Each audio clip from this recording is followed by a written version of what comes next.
Shalom Bapak Ibu yang terkasih di dalam Tuhan, salam sejahtera, puji Tuhan. Kembali kita bisa berjumpa. Bagaimana kabarnya Bapak Ibu? Saya berharap, saya percaya selalu keadaan baik-baik saja. Sebab Tuhan pemelihara kita adalah Tuhan yang sempurna dan Tuhan yang setia. Puji Tuhan, Bapak Ibu, kembali saya akan menyampaikan firman Tuhan dengan tema makna beribadah yang benar. Makna beribadah yang benar. Itu tema kita pada hari ini. Tetapi sebelumnya saya berdoa terlebih dahulu. Terpujilah namamu, Bapa yang kekal yang kami sembah, di dalam nama Tuhan Yesus kami mengucap syukur. Jikalau hari ini kembali bisa menerima firman-Mu, diajar dengan kehendak-Mu, dibentuk seturut rencanamu, untuk hidup kami selalu mempermuliakan nama-Mu selama-lamanya. Berkati dimanapun jemaat-Mu berada Tuhan, berkati mereka. Firman-Mu tidak pernah kembali dengan sia-sia. Terima kasih Bapa. Terpuji-pujilah nama-Mu kekal selama-lamanya. Di dalam nama Tuhan Yesus, kami sudah berdoa dan mengucap syukur. Haleluya. Amin. Haleluya. Bapak Ibu, tema kita pada hari ini adalah makna beribadah yang benar. Makna beribadah yang benar. Saya akan mengajukan pertanyaan kepada kita sekalian. Berapa lama Bapak Ibu beribadah kepada Tuhan Yesus? Sudah berapa lama? Kemudian berapa kali dalam satu bulannya Bapak Ibu beribadah kepada Tuhan Yesus? Dan selanjutnya, menghasilkan apa dalam hidupmu? Dan untuk apa gunanya bagi hidupmu? Kalau kita beribadah yang katanya selalu di dalam nama Tuhan Yesus dan kepada Tuhan Yesus, sementara masih melakukan nilai-nilai yang jahat, nilai-nilai yang najis, nilai-nilai sinkretisme, itu ibadahnya salah. Dan maknanya salah, tujuannya salah, dan kepada siapanya juga salah. Jadi perlu kita merenungkan hasil dari ibadah kita, makna dari ibadah kita itu apa. Bapak Ibu yang terkasih dalam Tuhan, ibadah itu adalah kita berkorelasi dengan Tuhan. Memperhambakan diri kita dengan Tuhan, menjadi hamba Tuhan, bergantung kepada Tuhan, membutuhkan Tuhan, dan hidup kita berserah sepenuhnya kepada Tuhan. Itu adalah ibadah. Nah, Tuhan yang mana? Nah, ini perlu kita paham pula. Dan bagaimana reaksi Tuhan? Reaksi dari pihak Tuhan atas nilai-nilai ibadah yang kita bangun. Sebagai nilai perumpamaan, Bapak Ibu, kalau kita mendirikan sebuah bangunan, pasti pondasinya di atas batu, bukan di atas pasir. Supaya badai datang, jadi maksud saya, tatkala badai datang, kita kuat berdiri. Jangan mendirikan bangunan di atas pasir. Tatkala badai datang, hancur bangunan tersebut. Nah, makna ibadah yang benar adalah, saya baca dulu sebagai ayat pembuka bagi setiap kita, 1 Timotius 4. 1 Timotius 4 ayat 7 sampai 10. Demikian firman Tuhan. Tetapi jauhilah tahayul dan dongeng nenek-nenek tua. Latihlah dirimu beribadah. Latihan badani terbatas gunanya, tetapi ibadah itu berguna dalam segala hal, karena mengandung janji, baik untuk hidup ini maupun untuk hidup yang akan datang. Perkataan ini benar dan patut diterima sepenuhnya. Itulah sebabnya kita berjerih payah dan berjuang, karena kita menaruh pengharapan kita kepada Allah yang hidup, Juru Selamat semua manusia, terutama mereka yang percaya. Beritakanlah dan ajarkanlah semuanya itu. Tatkala kita mau mendirikan ibadah, mau berhadapan dengan Tuhan, mau mengabdi kepada Tuhan, mau bersekutu dengan Tuhan, harus hanya kepada Tuhan Yesus sajalah. Satu. Kedua, jangan kita masih ada mempercayai tahayul-tahayul dari nenek moyang. Nah, ini loh yang seringkali saudaraku tidak dipahami dari kebanyakan orang Kristen. Mereka membangun ibadah katanya kepada Tuhan, tapi sisi lain tentang tahayul-tahayul dari nenek tua, dongeng-dongeng masih dipercayai. Bagaimana ibadahmu mau benar? Ingat loh, kita berhadapan dengan Tuhan yang Maha Tahu, Tuhan yang Maha Kuasa, Tuhan yang mulia, Tuhan yang Maha Agung dan Maha Kuat. Bagaimana kita bisa membangun ibadah itu dengan tidak pure hanya kepada Tuhan kita Yesus Kristus saja? Kita masih mempunyai kepercayaan yang lain. Inilah membuat hancurnya sebuah ibadah yang kita laksanakan, yang tidak ada gunanya. Akhirnya saudaraku menjurus kepada nilai penyimpangan, menjurus kepada nilai pengkhianatan, menjurus kepada nilai kemurtatan. Renungkan baik-baik. Kalau kita mau membangun ibadah, harus menjauhi diri kita dari tahayul-tahayul dan dongeng-dongeng dari nenek tua. Dari cerita-cerita tahayul, saudaraku, yang mungkin diajar oleh nenek moyang kita. Itu tidak boleh kita percaya. Sebab kita datangnya kepada Tuhan yang maha luar biasa, saudaraku. Dan ibadah itu mengandung janji bukan untuk hidup hari ini, tapi hidup yang dalam kekekalan.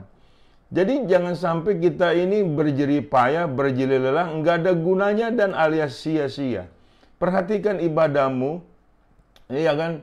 Setiap kita yang mau datang beribadah kepada Tuhan. Kalau tidak demikian, saudaraku, kita pasti kedapatan tidak setia.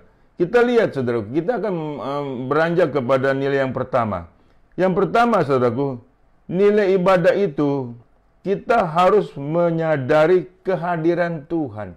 Di dalam ibadah itu ada kehadiran Tuhan, Bapak Ibu. Jangan main-main. Ya kan? Kita bukan beribadah kepada hal yang melompong kosong, tapi ada kehadiran Tuhan. Di Matius 18 ayat 18 sampai 20. Demikian firman Tuhan, "Aku berkata kepadamu, sesungguhnya apa yang kamu ikat di dunia ini akan terikat di sorga, dan apa yang kamu lepaskan di dunia ini akan terlepas di sorga.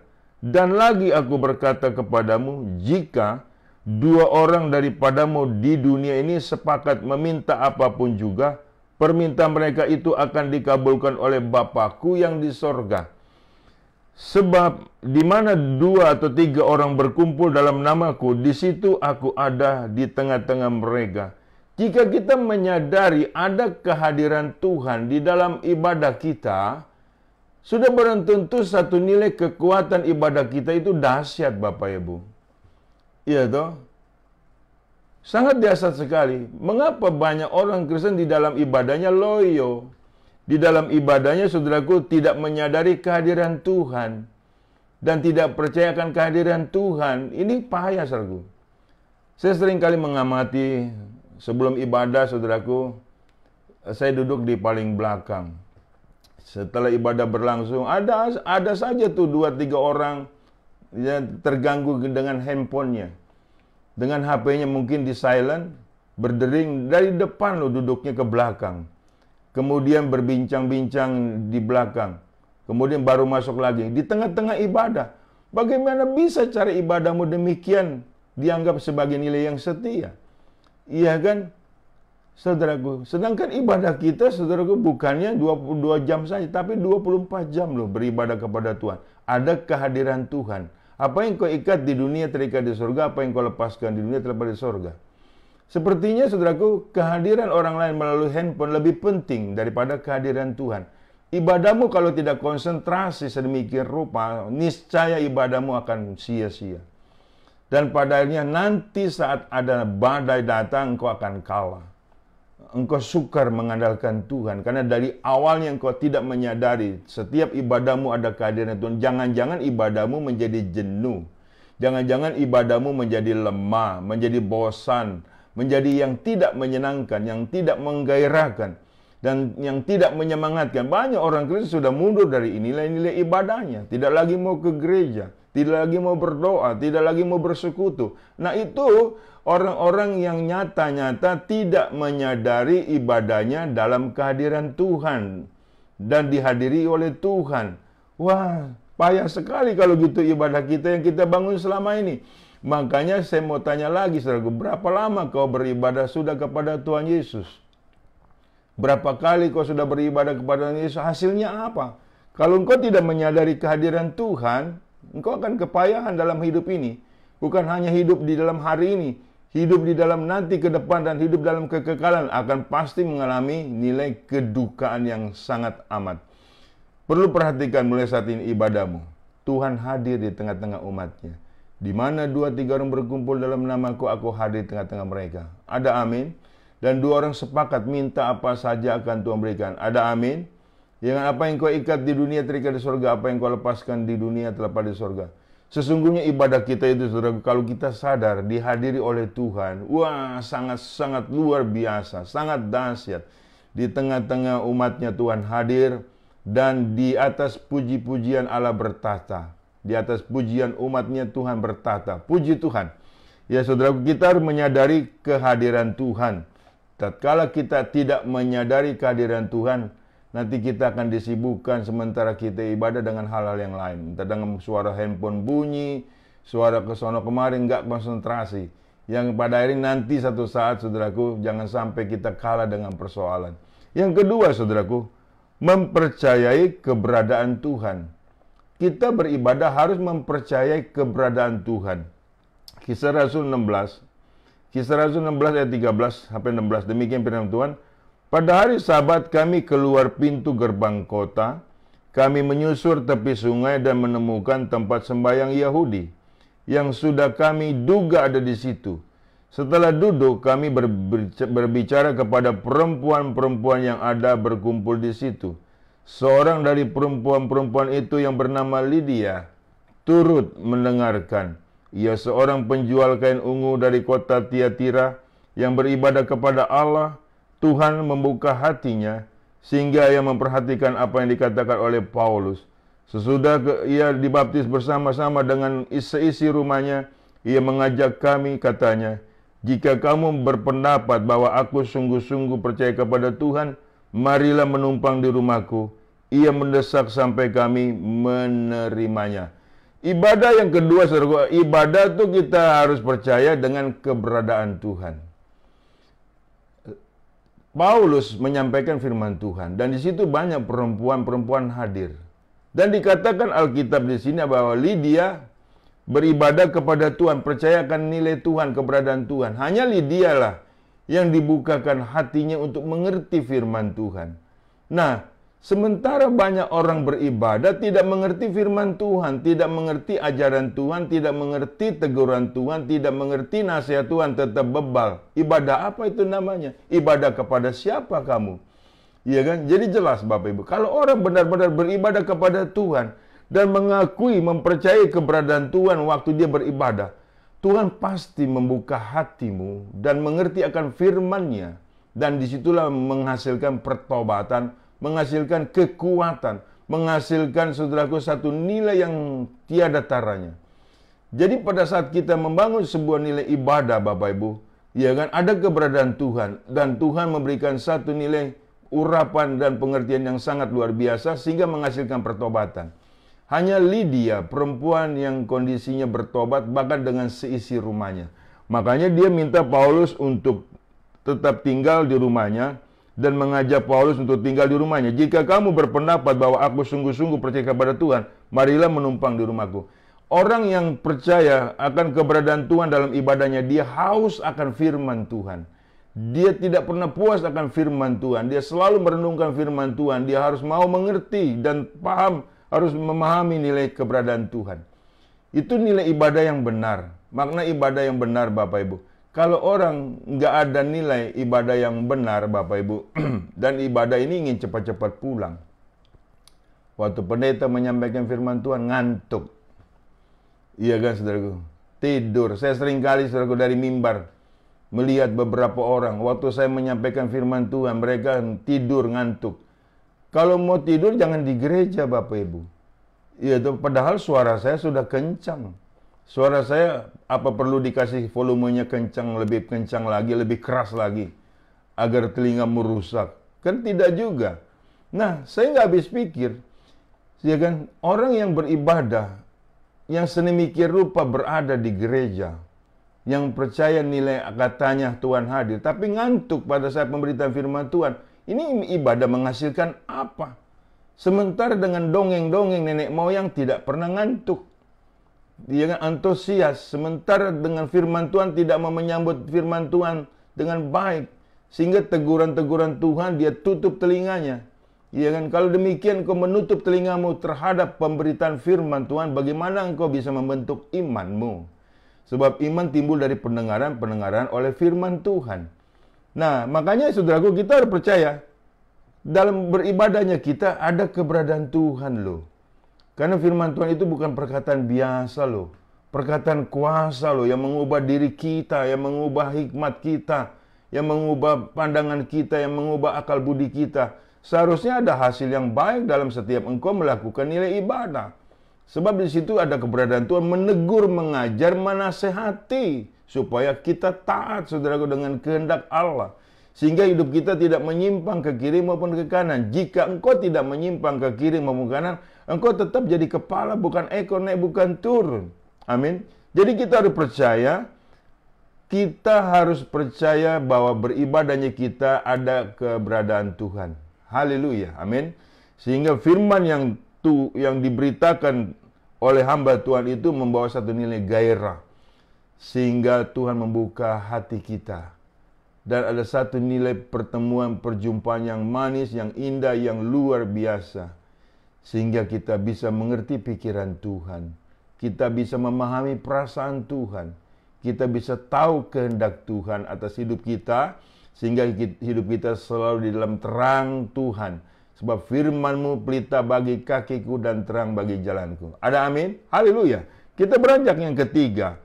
Saudaraku, beribadah yang benar adalah mengetahui kedaulatan Tuhan. Allah berdaulat atas nilai hidup kita, atas nilai masa depan kita, atas nilai seluruh eksistensi kita. Kita harus tahu dalam ibadah itu, harus tahu dan harus mengetahui kedaulatan Tuhan. Matius 15 ayat 8 sampai 9.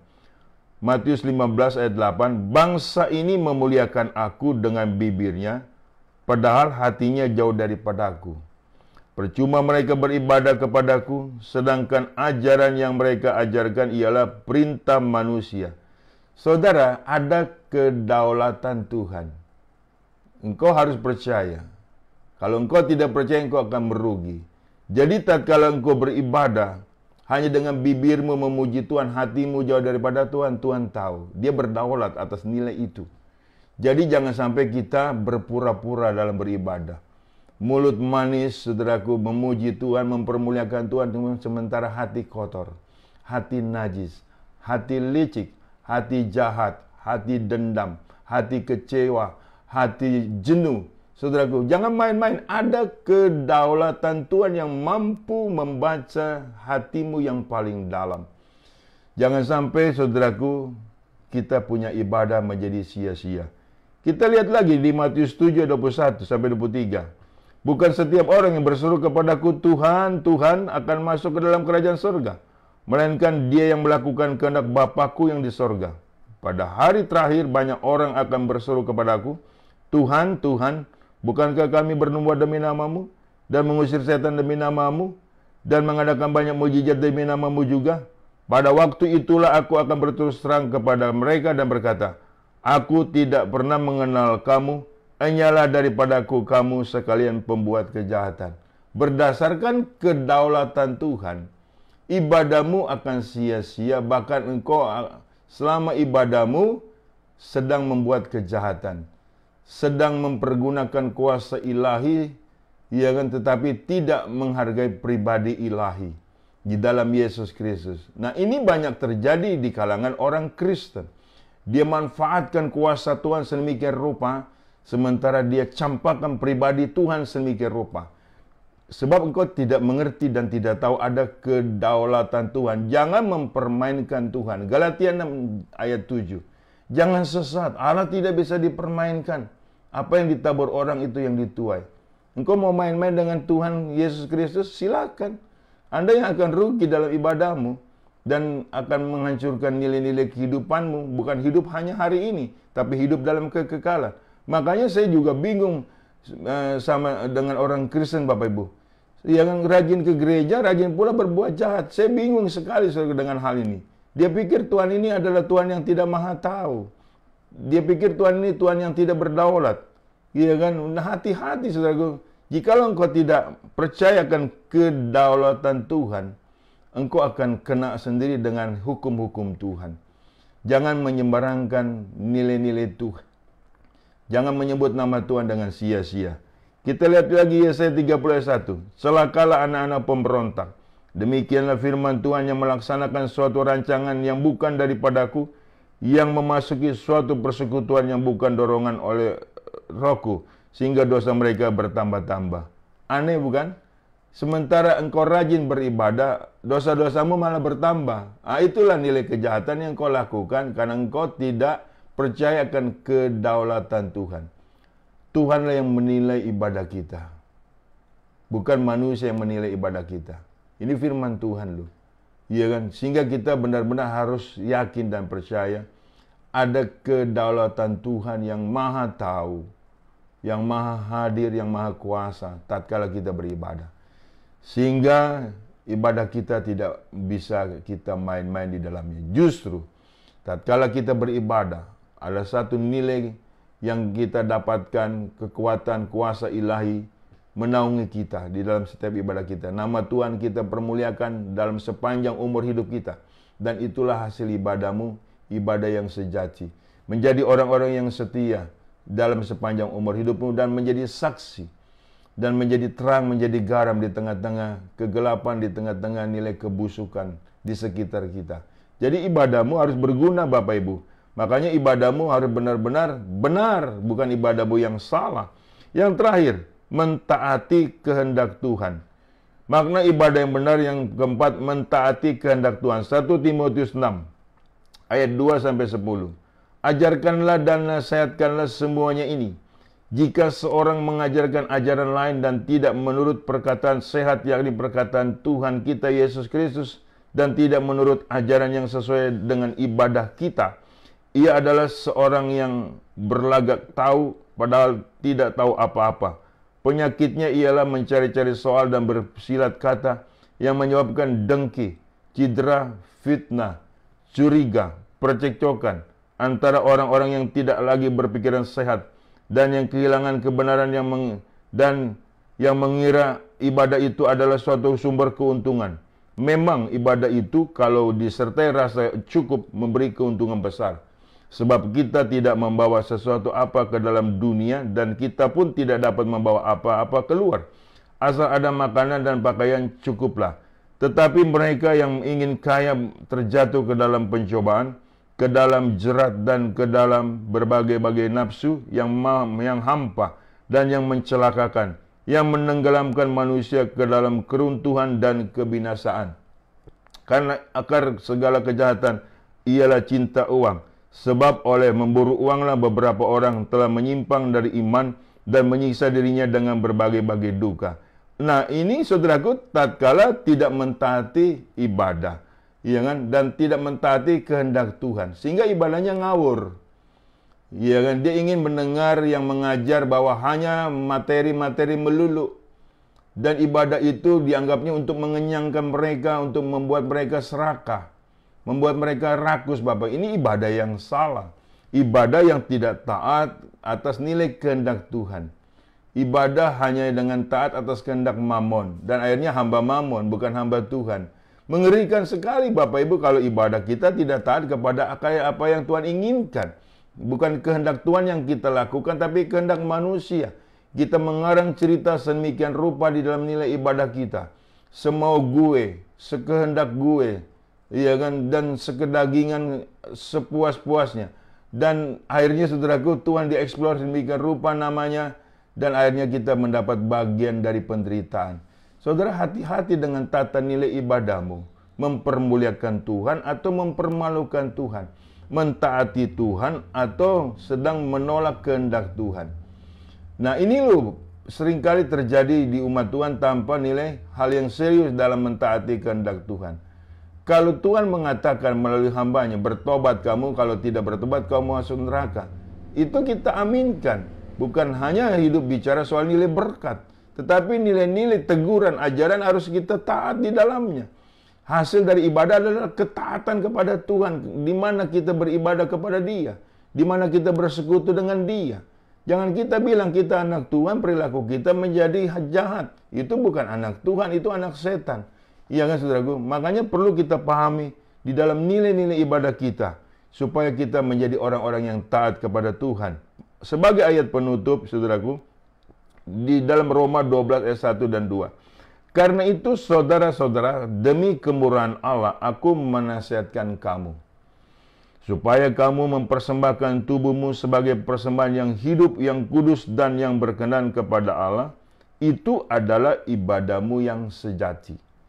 Janganlah kamu menjadi serupa dengan dunia ini, tetapi berubahlah oleh pembaruan budimu, sehingga kamu dapat membedakan manakah kehendak Allah, apa yang baik, yang berkenan kepada Allah, dan yang sempurna. Hasil dari ibadah adalah satu nilai pengudusan diri kita. Keseluruhan hidup kita adalah untuk Tuhan. Persembahkanlah tubuhmu sebagai persembahan yang hidup, yang kudus, yang berkenan kepada Tuhan. Itu adalah ibadahmu yang sejati. Itu menghasilkan nilai tersebut, Bapak Ibu.